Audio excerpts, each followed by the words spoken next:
এই ছিল আজকের আমার রাতের খাবার। তো আমি বললাম, "এক বোতল জল এনে দাও।" তো তারপরে আমার বড় আমাকে এক বোতল জল এনে দিল। আর এনে দিয়েছে দেখো ডিম টোস্ট, একটা রোল আর একটা আইসক্রিম। আর এই আইসক্রিমটা আমার ভীষণই ভালো লাগে। আর আইসক্রিমটাও এনে দিতে চাইছিল না, কেননা দুপুরে একটা আইসক্রিম খেয়েছি। বলছিল বাবুর ঠান্ডা লেগে যাবে, তুমি খেলে বাবুর ঠান্ডা লেগে যাবে। আমি একটু বায়না করার পরে আবার আইসক্রিম এনে দিল। আর আমার এখন যেন খিদেটা একটু বেশি বেশিই, তো সেই জন্য একটু বেশি বেশি করেই খাবার খেয়ে ফেলি। সেই জন্য ও বলে গেল, যদি পেট না ভরে তাহলে আবার ফোন করো, আমি আবার এনে দেবো।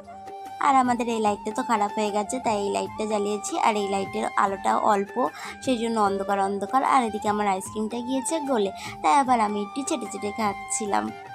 আর এই আইসক্রিমটা যে আমার এত ভালো লাগে, মানে কি বলবো, বলে বোঝানোর মতন না, হেভি লাগে হেভি।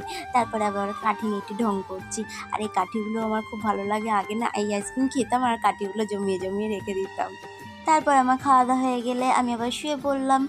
আর তারপরে দেখছি আমার বর আবার আমাকে মেসেজ করেছে, লিখেছে পেট ভরেছে। সারা শান্তিপুর যেখানে আজকে ভাসান দেখতে ব্যস্ত, সেখানে আমার মতন কিছু নতুন মায়েরা আমাদের এই ছোট্ট বাচ্চাগুলোকে পাহারা দিতে ব্যস্ত।